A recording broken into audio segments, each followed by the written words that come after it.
Hello and welcome students, Gyanjyoti coaching সেন্টারের পক্ষ থেকে তোমাদের সকলকে আরো একবার স্বাগত। আজকে আমরা আলোচনা করব শিক্ষার্থীদের বুদ্ধি পরিমাপের বিভিন্ন পদ্ধতি যেগুলো রয়েছে সেটা নিয়ে কিন্তু আমরা আলোচনা করব। তাহলে চলো আর বেশি দেরি না করে আলোচনার বিষয়ে আমরা ফিরে যাচ্ছি। আলোচনার বিষয় শুরু করার আগে একটা ছোট্ট কিন্তু খুব গুরুত্বপূর্ণ ইনফরমেশন আমি একটু তোমাদের সাথে শেয়ার করে নিতে চাই। দেখো, এখানে তোমরা পুরো কোর্স ফি স্ট্রাকচারটা দেখতে পাচ্ছ। আমি এই পাশে চলে যাচ্ছি। দেখো, এখানে তোমরা দুটো কন্ট্যাক্ট নাম্বার দেখতে পাচ্ছ, 7076398606, 6295916282। এই নাম্বার দুটি হলো আমাদের জ্ঞানজ্যোতি কোচিং সেন্টারের অফিসিয়াল হেল্পলাইন নাম্বার। যে কোনো একটি নাম্বারে কল করে তোমরা কিন্তু সরাসরি আমাদের সাথে যোগাযোগ করে নিতে পারো। একটা ছোট্ট বিষয় মনে রাখতে হবে, এই ক্ষেত্রে সোম থেকে শনিবারের মধ্যে কল করবে, অফিস আওয়ারে কল করবে। রবিবারে কিন্তু কেউ যোগাযোগ করবে না বা কল করবে না, কারণ সেদিন কিন্তু আমাদের সেন্টার বন্ধ থাকছে।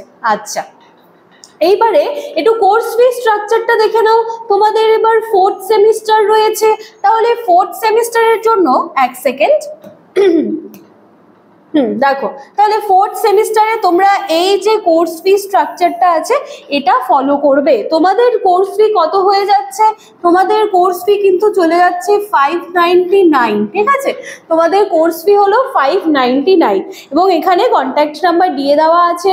আমাদের দ্বারা প্রোভাইড করা যে ক্লাসেসগুলো রয়েছে থ্রু ইউটিউব, সেগুলো দেখে যদি তোমাদের মনে হয় যে হ্যাঁ তোমরা তোমাদের যেই টপিকসগুলো রয়েছে সেইগুলো ক্লিয়ার করতে পারছো, কনসেপ্ট ক্লিয়ার করতে পারছো, তাহলে কিন্তু দেরি না করে ঝটপট কর্নারে দেওয়া দুটি নাম্বারের মধ্যে যে কোনো একটি নাম্বারে কল করে নিতে পারো। চলো এইবারে আমরা আলোচনার বিষয়টা আমাদের শুরু করছি। দেখো, তাহলে টপিক কি আমাদের? শিক্ষার্থীদের বুদ্ধি পরিমাপের বিভিন্ন পদ্ধতি। এটা নিয়ে আমরা আলোচনা করব। এটা কিন্তু পার্ট 1 এর ক্লাস, পার্ট 2 এর আরেকখানা ক্লাস কিন্তু তোমরা পেয়ে যাবে। ঠিক আছে, আচ্ছা দেখো কি বলা হচ্ছে যে অনেকদিন আগের থেকে মনোবিজ্ঞানীরা এই যে বিভিন্ন ধরনের যে পরীক্ষাগুলো রয়েছে, বুদ্ধির পরিমাপের যে অভিক্ষাগুলো রয়েছে, সেটাকে কিন্তু বিভিন্ন ভাগে তারা ভাগ করেছেন বা শ্রেণী বিভাগ করেছেন।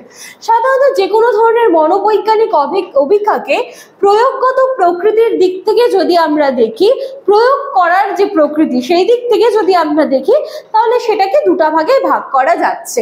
কিরকম অভিক্ষা? দেখো, দুভাগে ভাগ করা হয়েছে, ব্যক্তিগত অভিক্ষা এবং আরেকটা কি গ্রুপ টেস্ট বা দলগত অভিক্ষা। আমি কালিটা চেঞ্জ করে নিচ্ছি, তোমাদের দেখতে সুবিধা হবে। আচ্ছা, তাহলে এক সেকেন্ড। চলো দেখো, দু রকম টেস্টের বিষয় আমরা জানলাম এখানটায়। ঠিক আছে, এবং সেটা কিভাবে প্রয়োগগত প্রকৃতির দিক থেকে দুটা ভাগে ভাগ করা হচ্ছে। একটি ব্যক্তিগত অভিক্ষা এবং আরেকটা হচ্ছে দলগত অভিক্ষা। একখানা ইন্ডিভিজুয়াল টেস্ট, আরেকটি হচ্ছে গ্রুপ টেস্ট। ক্লিয়ার আছে? আচ্ছা, এইবার আমরা একটুখানি দেখি যে ব্যক্তিগত অভিক্ষা কি বলা হচ্ছে বা হোয়াট ইজ ইন্ডিভিজুয়াল টেস্ট। বলছে যে কোনো ধরনের অভিক্ষা সমূহ এক সময়ে কোনো একজন ব্যক্তির উপর প্রয়োগ করা যায় তাকে ব্যক্তিগত অভিক্ষা বলা হয়। এই ধরনের অভিক্ষায় কোনো একজন দক্ষ প্রয়োগকর্তা কোনো একজন ব্যক্তির এককভাবে অভিক্ষা নিয়ে থাকেন, মানে অ্যাট আ টাইমে একজনের ওপরেই কিন্তু এই পরীক্ষাটা করা হবে এবং যিনি করবেন তিনি কিন্তু মানে ট্রেইনি হবেন আর কি, যিনি এই যে ইন্ডিভিজুয়াল টেস্টটা অ্যাট আ টাইমে বা এক সময় একজন মানুষের ওপরে কিন্তু তিনি করবেন। ঠিক আছে, এটা হলো ব্যক্তিগত অভিক্ষা। আচ্ছা, গ্রুপ টেস্ট তাহলে নিশ্চয়ই এটার অপোজিট হবে। এটা যে কোনো ধরনের অভিক্ষা একসঙ্গে একাধিক ব্যক্তির ওপর প্রয়োগ করা যায় তাদেরকে বলা হচ্ছে বা তাকে বলা হয় দলগত অভিক্ষা। ঠিক আছে, আচ্ছা এবারে দেখো, এখানে দুটো উদাহরণ রয়েছে ব্যক্তিগত অভিক্ষার এবং দলগত অভিক্ষার। এখানে কি আছে? বিনে সাইমন টেস্ট আছে, এটা এক ধরনের ব্যক্তিগত অভিক্ষা, এবং দলগত অভিক্ষার উদাহরণ হচ্ছে আর্মি আলফা টেস্ট, এটা কিন্তু এক ধরনের দলগত অভিক্ষা। বিনে সাইমন টেস্ট কি? এটা হচ্ছে ফ্রান্সের সরকার ভেবেছিলেন যে সমস্ত স্টুডেন্টরা পিছিয়ে রয়েছে তো তাদের ওপরে একটা এরকম স্ট্যান্ডার্ড টেস্টের একটা বিষয় ছিল, তো সেটা হচ্ছে বিনে সাইমন টেস্ট। আর আর্মি আলফা টেস্ট হচ্ছে এটা প্রথম বিশ্বযুদ্ধের সময়ে কিন্তু মার্কিন সেনাবাহিনী দ্বারা এটা কি বলবো যে তৈরি হয়েছিল এবং তাদের উপর এটা অ্যাপ্লাই করা হয়েছিল এবং এটা স্পেশালি তাদের উপরে অ্যাপ্লাই করা হয়েছিল যারা ইংরেজি ভাষা পড়তে বুঝতে পারতো। ঠিক আছে, তো এগুলো বিভিন্ন ধরনের টেস্ট। ঠিক আছে, আর্মি আলফা টেস্ট এটা এক ধরনের দলগত অভিজ্ঞতা, গ্রুপে হয় এটা, এবং ব্যক্তিগত হচ্ছে বিনে সাইমন টেস্ট, এটা হচ্ছে একটা ব্যক্তিগত অভিজ্ঞতা। আচ্ছা, এবারে আমরা কি দেখব, ব্যক্তিগত ও দলগত বুদ্ধি অভিক্ষার মধ্যে ডিফারেন্সেস গুলো কি আছে। বলছে ব্যক্তিগত ও দলগত বুদ্ধি অভিক্ষার মধ্যে পার্থক্যগুলি হলো, সবার প্রথমে হচ্ছে প্রয়োগ করার, প্রয়োগ প্রকৃতি।